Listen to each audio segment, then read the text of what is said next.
Hey, Nora. Hello, Dad. What are we talking about this week? Today, we're going to talk about vacations.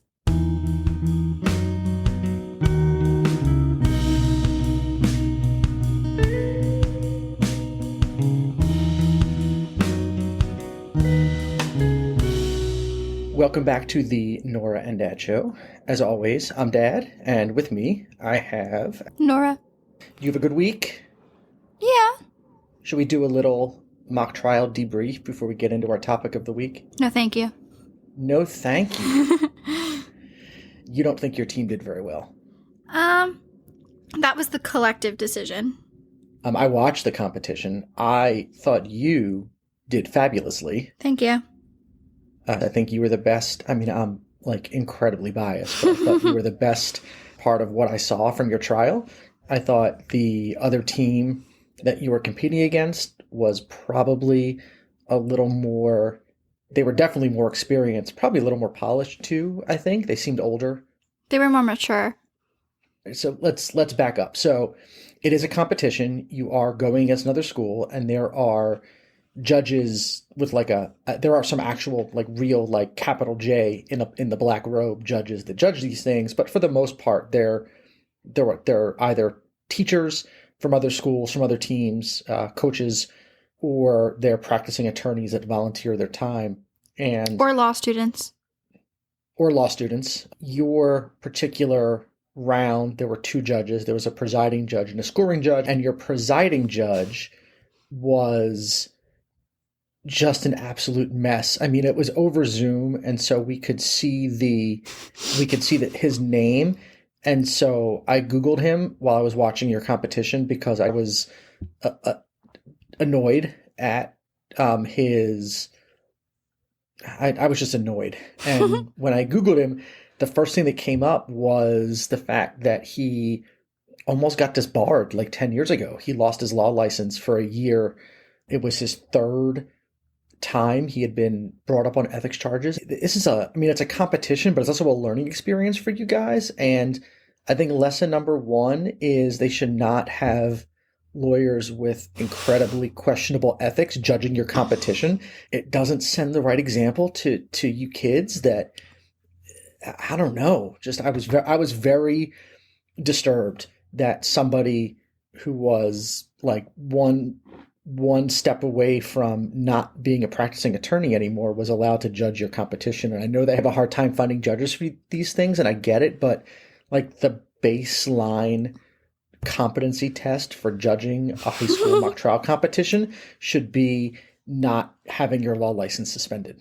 I would agree. So, that's my 2 cents. By the time this episode airs, you will have your results of how your team did, and we can share them next week. But you don't think you're going on to states? I don't think any of the teams think we're going on to states, which is unfortunate. So anyway, good luck. I just thought you did a great job. Thank you. You are very welcome. It was very fun, even though it was frustrating. It was very fun. You can witness for me anytime. So you said this week, changing topics, you wanted to talk about vacations. We have spring break coming up in a few weeks. Our plans right now are with COVID numbers coming down, we're thinking of doing something for spring break. I think our plans right now are kind of in flux, but I work solely so I can earn enough money so I can pay to go on vacations. I love going on vacation. I also enjoy vacation. I don't work, but... But you will happily ride my coattails and have me take you places. Yes. Yes, I will. And I think sometimes, to the chagrin of you and your brother, the vacations I like taking are, I don't want to call them working vacations because we're not working, but we don't do sit on the beach vacations. They are intense vacations. They're not intense. Yes, they are. We go and we wake up stuff. early and we do stuff. Because you go places and there's stuff to see. There's no downtime. There's some downtime. But... No, there's some downtime. Well, especially now that you and your brother are older, we can certainly build in downtime for you guys where we don't have to watch you. Well, yeah, that's what we did. We don't have to watch you all the time. Was it Vienna? No, it was. Yeah, it was in Vienna. We were never in Vienna. Or what about Florence? That's what I was thinking of. When we were in Florence, And you and Mom went out to get drinks, and Donovan and I just stayed in the apartment. Yeah. So that was the last vacation we took, which is now 3 years ago, which is real. Well, I take that back. To Philly. We went to Philly to see Georgia. Grandma and Grandpa. We went to Georgia last summer, which was, we had a kind of a cabin in the woods, and that was a vacation. I went to Michigan. And that was a sit around and do nothing vacation. Yeah, because I didn't go hiking with you. Yeah, because you didn't go hiking with us. Ryan and Donovan and Marcella. And the dogs. Yes. I guess we took the dogs. No, we took the dogs hiking with us. Mm-hmm. So you didn't even hang out with the dogs. Nope.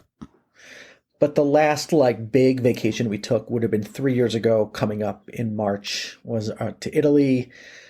Before that, we've been when we were in Germany also, a couple of years before we went to France and to Italy. Yeah. We've done Hilton Head a bunch when you were younger, Hilton Head, South Carolina, beachy. Those were lay around in the beach house kind of vacations. Those are my favorite types of vacations. So we went to California too. That was fun. Oh, I forgot about California. We did when Donovan did his study out at Stanford. We did our 2 weeks in California where we flew into LA, spent a few days in LA, and then drove up the coast and ended up in San Francisco with a stop in Paso Robles and a stop in Palo Alto, and then finally in San Francisco. And that was a really fun trip, but probably also the single worst vacation experience we ever had was on that trip. What? When you found that we had an extra we had an extra visitor in the Airbnb. I forgot about this. I thought you were talking about when Donovan fell. No, that was he tripped coming down from the Hollywood sign. He still has a scar from it. And he still has a scar from that, and he bled, and he was not feeling so great, and we still had another probably mile and a half to walk with him with his knees all scraped up and banged up. No, it was our last full day in Los Angeles. We spent the day at Disneyland, which was a lot of fun. And we came back from Disneyland. It was, late, 8, 9 o'clock at night. And we were packing up to get ready because we were driving out the next morning, leaving LA to drive up the coast. It was a 1-bedroom Airbnb in Hollywood, and you and Donovan had the sleeper sofa. And I will say, it was not the nicest Airbnb we've stayed in over the years. They didn't even have towels. I had to go to Target and buy towels. It was not as advertised, the Airbnb. The reviews made it, and the pictures made it look and sound much nicer than it was. There was a pool, though. A very small pool. The pool wasn't very nice either. And so you and Donovan were in the living room. Mom and I were in the bedroom getting our luggage together so we can get out early the next morning for our drive. And you screamed, the loudest scream I've ever heard you scream in your life. And earlier in the week, somebody walked into our Airbnb by accident. They had the wrong number, and they thought they were walking into the right apartment in the building, and our door wasn't locked, and they walked in, and so I assumed when you screamed that a stranger had wandered back into the apartment. And when I came out, there was a cockroach on the wall. The biggest bug I have ever seen in my entire life. Yeah, we could have saddled that thing and ridden it up the coast to San Francisco. It was scaling huge. Up the wall next to the television. Yeah, so I ran into the kitchen and grabbed a Tupperware out of the kitchen, and I knocked it off the wall and then trapped it under the Tupperware and then crunched it. And it was. And what was gross, though, is that where there's one cockroach, cockroaches, there's never just one. They live in packs. They live, if you see one, there's probably thousands living in the walls. And that's just a fact. And so now we're thinking, what do we do? Because we were out all day with our luggage just kind of open in the apartment. And we don't want to be bringing any cockroaches either with us for the rest of our trip, or even worse, home back to Ohio with us trapped in our luggage. And so your mom is dumping the luggage out and going through everything to make sure there's no strays, no stowaways in our luggage. We're throwing all of our clothes into plastic bags, and we literally just left in the middle of the night. We were not going to sleep there with those bugs or that bug. We found a hotel in Malibu, right? We did find a hotel in Malibu. We were calling hotels from the car. We just got in the car and drove in the direction of San Francisco, up the coast. And yeah, and so we were calling hotels from the car, and we found one, and we walked into the hotel, and it was a really nice hotel in Malibu. But we walked in, we looked like homeless people. We had our stuff stuffed in like plastic garbage bags and plastic Target bags, and it was about 11:30 at night, and we just looked haggard. And the guy behind the desk, he looked at us walking in, and he kind of shook his head, and he goes, I'm supposed to charge you $35 to park the car, but we're just going to give you that for free. Why don't you guys just go up to the room and get some sleep? It was really nice of the guy, but it was I remember that. we were just a hot freaking mess. So that was I would say my worst vacation experience. Oh, well, I have another bad memorable. Oh, go ahead. When we were in Hilton Head that one time, and there was that dead lizard in the middle of our rental. Oh, there was. We walked into the rental. It was just really rental, sad. and it was just there was a dead smushed lizard just in the middle of the floor. Or there was also, okay, this is going to be a little trigger warning if you don't like vomit. I remember another time I went to Hilton Head. I don't remember if it was the same. We went to that one crab restaurant. I don't remember what it's called, but I know it has crab in the title. Not the Krusty Krab. The Krusty Krab's on SpongeBob. Yeah. The Crazy Krab. Yes, Crazy Krab. And they had the most, like, mouth-watering, delectable butter in the entire world. Like, it tasted like cake batter. And I just ate spoonfuls and spoonfuls and spoonfuls of the butter with no bread, just butter. And I got home and we were walking up the stairs to, do you remember this? I do. We were walking up the stairs to the rental and just like heaved over. And you know what? This is going to be gross, but the vomit did not taste bad because the vomit tasted like the butter. That's horrendous. You know, this is our 12th episode, and now the second time 12, we've talked about vomit. We've talked so 1 out of every 6 episodes on average we cover vomit. So sorry, we'll have everybody. To do it next. For episode 18, we'll have to hit the. We can talk about fructose malabsorption syndrome. Ooh, there you go. That's exciting. Still, yeah. All right, so now that everyone thinks we take these horrendous vacations with bugs and dead lizards and vomit, that's actually not true because we've taken some amazing trips. Yes, right? we have. So, what's your favorite trip that we've taken? Well, I like Georgia because I got to spend time with my boyfriend, so that was cool. Not my favorite trip, but go ahead. Well, yeah, that was probably the best part of that trip, and then. Trying to think of I liked Rome a lot and just like Italy as a whole because the food was really good and the places that we stayed were really nice. Italy was a rockin' trip. And we got to see cats in that little place where Caesar died. You didn't even mind that we walked like 8 miles a day. No, because I got gelato after every meal. There was lots of gelato to be had. Yeah, we went to the Largo, I think it's called the Largo di Argentino, which is the ruins that Caesar is rumored to have been murdered there, and now it's a cat sanctuary. Yeah, stray cat sanctuary. There's like a little veterinary clinic inside of it. Hundreds of stray cats that live in these ruins. They're sunken below ground. You can't actually walk in them. Although I read that they're going to open them up so you can actually start walking in the ruins with the cats. Could we go back? They were so cute. I would love to go back. Yeah, and in Florence, we stayed in Dante's apartment. Dante's house. It was the house that belonged to Dante, the 13th century philosopher and author and poet. And we stayed in his house, and there was a plaque hanging up on the wall, written in Italian, but I translated it into English. It explained how Dante's family owned that building back in 12 something, and that Dante actually lived there. So I think the bottom line is, if you can swing a trip to Italy, highly, highly, highly recommended. And if you have celiacs, every restaurant has gluten-free, or almost every restaurant. Like the real deal restaurants. Yeah, which is crazy because we were nervous because Donovan has celiac disease and is on a really strict gluten-free diet, and you think like picky. Italy, and he's also picky, but you think like Italy, the home of pizza and pasta, is going to be like a gluten paradise, and every restaurant has gluten-free pizza and pasta, and the deal is is that because pizza and pasta are so central to their culture, You the get severance Italian checks, right? the no the well yeah the Italian government subsidizes the cost of gluten-free pizza and flour for Italians that have celiac disease, and so there's gluten-free food everywhere. So it was like the best because the kid lives could live on pizza anyway, but it was like the best vacation food wise because we never had to worry about what he was going to eat because every restaurant he could just get himself a gluten-free pizza and everything worked out just fine. And then we can walk and stop and get our gelato and go about our business. I had caprese salads like every day for lunch. Oh, it was the best.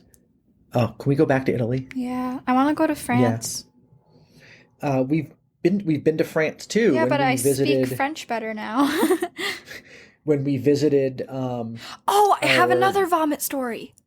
oh for goodness. Go ahead. So when we were in France, we were in Paris to be exact, we went to this restaurant, and as we have stated, Donovan is a very, very picky eater. So the rest of us were just eating our food as we do, and on the menu it said, what was it? It was like It fromage was blanc. fromage blanc, which Fromage blanc, which is I white took cheese. there was really nothing else on the menu for Donovan to eat, so the kid eats cheese. We're like, dude, we'll get you some cheese. Okay, so they bring out this like chalice of just like white goop. It was like a giant silver chalice. Yes, it was a chalice of white goop. And the waiter kind of looked at us like we were insane when we ordered it because he knew what it was, but we did not know what it was. The stupid little Americans.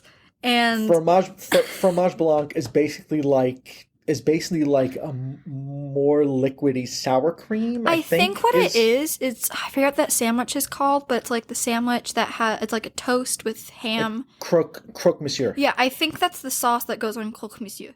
Yeah, well, whatever it was, Donovan was having none of it. Well, because we said we had to eat it. You said you had to take a bite of it. Well, because I didn't want to be rude because the waiter brought it out And in this chalice, it was so special looking. and it was. And I'm like, dude, just do me a favor and just try it. And you don't have to eat it if you don't like it, but please try it. And so he took a bite and he immediately started gagging and then vomited in his hand at the table. And it was so... I have another vomit story from that trip. So... when we This is the Hyman's World Travelers and Vomiters. So we were I think we were driving from Germany to France. Maybe it was vice versa. No, we were driving from Germany to France. And we stopped at McDonald's in Germany because in the morning at they, unlike in the States, they clean their fryers every morning. Oh, I remember this. So, and Donovan really, really wanted to try gluten-free McDonald's French fries. So we went there in the morning and we got... So the deal is, for people that don't understand the way celiac disease works, if something with breading goes into the oil, then the oil becomes contaminated. And so anything else that goes in there, even if there's no gluten in what goes into the fryer after something like breaded does, then that thing gets contaminated with the gluten. So go ahead. Okay, so yes. So we got our fries, and Donovan at the time didn't really drink much besides milk. So we ordered him a McDonald's like milk, which comes in those little containers. So we get in the car, and he still has his milk because he hadn't finished all of it. And he started drinking it, and he says it kind of tastes weird, but we're like, oh, maybe that's just German milk. Maybe you're not used to it. And then he's like, I don't want to drink the rest of it. So we're okay. And then, like, just, I don't remember how long it was. Just the most disgusting noises came out of Donovan's mouth, and just a strain of puke. And we were all in this, like, it was like a bright blue van. There was a lot of us in there, and the whole It was the 8 of us. So car smelled like vomit. We were staying with our friends in Germany. Our German daughter Sarah, who was an exchange student that lived with us for a year. We were staying with her family in Germany. So it was her sister, her parents, the two of us, your mom, and your brother. Yeah, in this van that the Youngs had rented because we were going to Munich for a couple of days. And that's what it was, and not Donovan, Paris. we were on our way to Munich, and Donovan puked in the rental. And we didn't have any napkins or anything with us. I think we just pulled on the side of the road and took water bottles and tried to get it out. We did. Yeah, it was not very fun. And then we drove with the windows open in the van Yep. to get the smell out. Oh. So Do you have any? Do you have any more puke stories, or have you run out of puke I stories? think that's it. I can't think of anything That's else. that's fabulous. Well, this definitely did not go in the direction I thought it was going to go in. I'm going to tell you, I thought we Uh, were going to have a nice conversation about all the nice trips we've taken, and instead we got the world tour of vomit. But so be it. well, Where where do you sometimes things don't work out the way you want them to. sometimes they don't. Where would you want to go? So this France. year 2022 is out, I think, for a big trip for us because but probably 2023 maybe we can maybe think about doing a big trip again. You want to go to I want France? to go to southern France. Want to go to London and visit Richmond where they filmed Ted Lasso? Yes. We can do that on That the would way be there. awesome. Australia is like my bucket list trip. I'm That's scared of my all the creatures they have there. They do have like spiders the size of your head and I can't deal with snakes that cockroaches. I don't think I can and deal with anything and I else. think before I pass off this planet, I think me and Australia are gonna have to have a little meet and greet. I'm trying to think of where else I want to go. I mean, yeah, I like Europe. I'd like to visit all of Europe. I think that'd be cool. Maybe not It like would be cool. yeah. Let's hope that Russia doesn't burn Croatia all the would be grounds. cool. Croatia would I've also been be thinking cool. about going there. Yeah, that's your mom's homeland. Part of it. At least on part of her homeland. All of Europe So is her homeland. yeah, we were supposed to go to Portugal when COVID shut the world down. We were like a week away from leaving for Portugal, and COVID took that trip away from us. So I'd like to get back there. I had it all planned out, so all the work is done. I'm the family travel agent that gets you up at 6 in the morning so we can get out and see stuff. But here's the thing, though. So you got up, you get out of the apartment or the hotel early. You go to places like the Vatican before it fills up, and you get to hang out in the Sistine Chapel, which was gorgeous And and empty. like awe-inspiring and empty, right? Yep. So like you get to do cool things. We don't just get up for the No, sake of and then getting you up. get to go home earlier and sleep. Yeah. No, I really liked Italy. I'd happily go back there. All right. Well, if any listeners have stories of vomiting while you travel, Norah and Dad Show at gmail.com. We'll happily take your stories. Maybe we'll read one on a future episode. Who knows? Any more thoughts on travel? I'm good. You're good? No more thoughts on travel? Nope. All right. Thank you, everyone, for listening. If people want to find you somewhere other than listening here, where do they find you? You can find me at Norah Music. Just places you can That's think all of. over Yep. Spotify, Instagram, Twitter, Apple Music, the works. All Yep. right. You can find me at John Hyman. You find us at Norah and Dad Show at buzzsprout.com. You can email us, norahanddadshow at gmail.com. You'll find us in all the podcast apps of choice, where we would love your 5 stars and kind words so people know that we are something of value to listen to. So we will be back next week with another, hopefully, vomit-free episode. We maybe? will see. You never know. Come back next week and find out. Cliffhanger. Everyone have a good week. We'll see you guys next week. Thanks for the conversation, Nora. Love you. Love you too.